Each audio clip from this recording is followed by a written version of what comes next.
안녕하세요, 여러분. 오늘은 우리나라 언어표기법의 역사적 전환점, 바로 한글 전용 시대에 대해 이야기해 보려고 해요. 우리가 지금은 한글로 편하게 글을 읽고 쓰지만 사실 불과 100여 년 전까지만 해도 공문서는 물론이고 신문, 책 등 대부분의 문헌이 한자로 표기되었다는 사실 아시나요? 심지어 한글이 만들어진 뒤에도 한동안 한자와 한글이 뒤섞여 쓰이는 이른바 국한문 혼용 시기가 꽤 오래 지속되었죠. 그런데 여기서 궁금증이 하나 생겨요. 한자는 중국에서 건너온 문자이고 한글은 우리 고유의 문자잖아요. 그렇다면 우리 조상님들은 왜 하필 한글을 두고 어려운 한자를 고집했던 걸까요? 또 어떤 계기로 한자를 버리고 한글로 전환하게 된 걸까요? 사실 한자는 동아시아 국가들에서 오랫동안 사용되어 온 문자 체계예요. 중국에서 시작된 한자는 한국, 일본, 베트남 등 인접 국가로 전파되며 문화와 지식을 공유하는 매개체 역할을 해왔죠. 하지만 한편으로 한자는 배우기가 무척 까다로운 문자이기도 해요. 수많은 글자를 일일이 암기해야 하고 뜻과 음을 모두 익혀야 하다 보니 습득에 오랜 시간과 노력이 필요했어요. 그러다 보니 어려서부터 한자를 익힐 수 있는 특권층과 그렇지 못한 서민층 사이에는 자연스레 지식 격차가 생기기 시작했죠. 한자를 알아야 출세할 수 있던 시대에 이런 불평등은 점점 사회 문제로 대두되기 시작했어요. 실제로 조선시대에는 한자를 모르는 백성들은 자신의 이름조차 제대로 쓸 수 없었다고 해요. 상상이 되시나요? 게다가 한자는 표음 문자인 우리말을 표기하기에는 적합하지 않은 면이 있었어요. 예를 들어 사람이라는 단어를 한자로 쓰려면 인이라는 뜻 글자를 써야 하는데 정작 사람이라고 읽는 음은 담을 수가 없죠. 이런 불편함 때문에 우리 선조들은 새로운 문자의 필요성을 절감하게 되었고 마침내 세종대왕님께서는 1443년 백성들을 위한 문자 훈민정음을 창제하시게 된 거예요.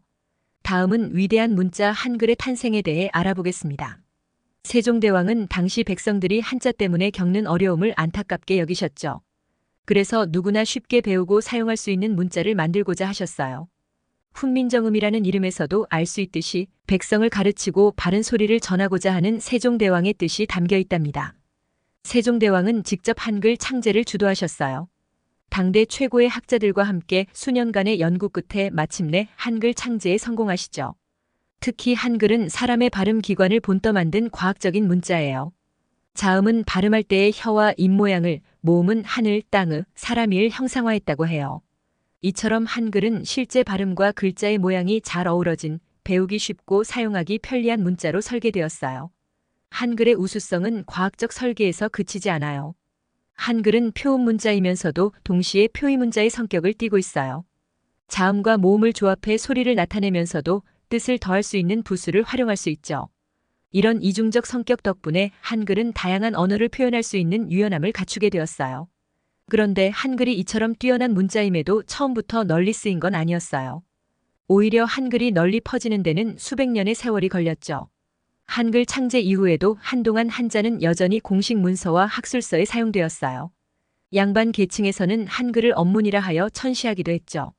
하지만 개화기에 접어들면서 지식인들을 중심으로 한글의 가치를 재발견하는 움직임이 일어났어요. 1894년 가보개혁 때 공문서에서 한글 사용이 허용되었고 1896년에는 국한문 혼용으로 발행되던 독립신문이 순 한글 신문으로 전환하는 등 한글의 사용이 점차 확대되었죠. 안타깝게도 일제강점기에는 한글 말살 정책으로 우리말과 글을 잃을 위기에 처하기도 했어요. 그러나 한글을 지키려는 우리 민족의 의지는 결코 꺾이지 않았어요. 1926년 한글날을 제정하고 1930년대에는 한글 학회를 중심으로 한글 보급에 힘썼죠.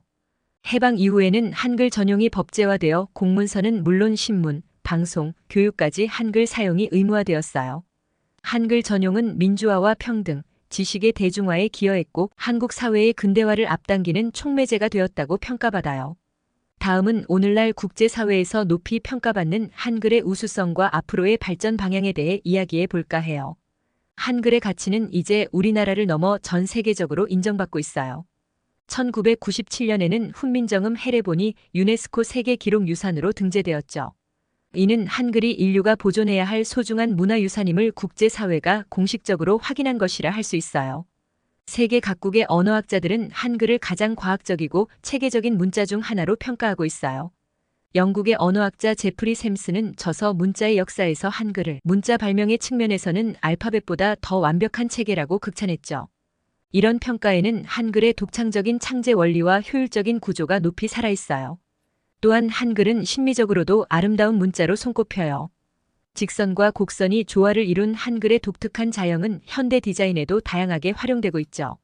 책 디자인, 로고, 간판, 심지어 패션에 이르기까지 한글은 이제 단순한 문자를 넘어 하나의 예술로 재탄생하고 있어요. 이런 매력에 이끌려 한글을 배우려는 외국인들도 크게 늘었어요. 한류의 확산과 함께 한국어에 대한 관심이 높아지면서 각국의 대학과 한국어 교육기관에서는 한글 수업이 인기를 끌고 있죠. 요즘은 길거리에서 외국인이 유창한 한국어로 말하는 모습을 심심찮게 볼 수 있잖아요. 한글은 나날이 세계와 소통하는 문자로 거듭나고 있어요. 하지만 한편으로는 한자 교육의 필요성도 제기되고 있어요. 한자는 여전히 우리 언어 생활과 깊은 관련이 있고 고전을 이해하는 데도 도움이 되거든요. 요즘은 한자를 쉽고 재미있게 가르치는 방법도 다양해졌어요. 한글 전용의 원칙을 지키면서도 적절한 수준의 한자 학습을 병행한다면 우리 아이들의 언어 능력도 더욱 풍부해질 거예요. 앞으로 우리는 한글을 더욱 가꿔 나가야 할 책임이 있어요. 빠르게 변화하는 디지털 시대, 한글은 어떤 모습으로 진화할까요? 이미 AI와 음성인식 기술의 발달로 한글 입력은 점점 쉬워지고 있어요. 머지않아 우리는 건 타이핑 없이도 자유롭게 한글로 소통할 수 있게 될지도 몰라요. 중요한 건 이런 기술 변화 속에서도 한글의 본질적 가치를 잃지 않는 거예요. 한글은 단순히 문자가 아니에요. 그 안에는 우리 민족의 정신과 문화, 그리고 소통에 대한 열망이 깃들어 있어요. 한글을 사랑하고 널리 알리는 일은 곧 우리 정체성을 지키고 나누는 일이기도 해요. 남은 시간 동안 여러분도 한글의 소중함을 되새겨보면 좋겠어요. 한글로 일기를 써보는 건 어떨까요? 아니면 외국인 친구에게 한글의 멋을 알려주는 것도 의미 있겠죠. 우리 모두 한글 홍보대사가 되어볼까요? 자, 이제 오늘의 마지막 이야기를 해볼 텐데요. 왜 우리 조상들은 한자를 버리고 한글을 선택했을까? 라는 물음에 대한 답을 함께 찾아볼까 해요. 사실 한글 전용은 단순히 문자를 바꾼 게 아니에요.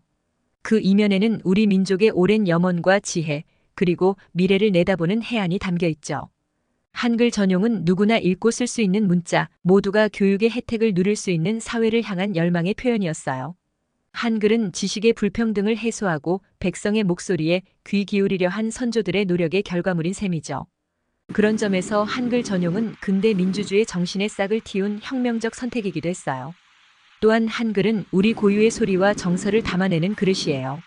한자는 비록 오랫동안 사용해왔지만 근본적으로는 외래 문자였잖아요.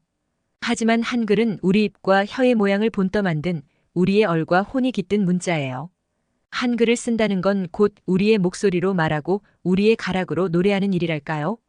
그래서 한글은 단순한 기록 수단을 넘어 문화적 자부심의 상징이 되었어요. 일제의 탄압에도 한글을 잃지 않으려 했던 독립운동가들의 이야기나 전 세계에서 한글의 아름다움을 찬양하는 목소리들은 모두 한글이 지닌 정신적 가치를 증언하고 있죠.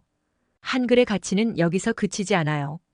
이제 한글은 우리 민족을 넘어 인류의 보편적 가치와 만나고 있어요. 유네스코 세계기록유산으로 등재된 한글, 세계적으로 널리 배우는 한국어 한글은 이제 우리만의 문자가 아니에요.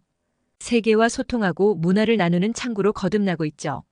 이런 한글의 개방성과 확장성은 앞으로 그 어떤 가능성을 열어줄지 모를 일이에요. 한글은 과거로부터 현재를 관통해 미래로 나아가는 우리 민족의 정신사 그 자체예요. 세종대왕의 애민정신에서 시작해 근대 지식인의 계몽의지를 거쳐 오늘날 세계인의 창의력을 깨우는 문화 콘텐츠로 진화하고 있죠. 우리가 한글을 사랑하고 가꾸어야 하는 이유도 바로 여기에 있어요. 이 자리에 계신 여러분 모두가 한글의 가치를 잘 알고 계실 거예요. 하지만 앞으로 우리가 해야 할 일도 많아요. 한글을 더욱 풍부하게 가꾸고 세계 속의 한글의 가치를 당당하게 알려나가는 일. 우리 모두 그 길을 함께 걸어갈 수 있기를 바라요. 여러분의 관심과 사랑 속에서 한글은 더욱 빛나는 문자로 거듭날 거예요.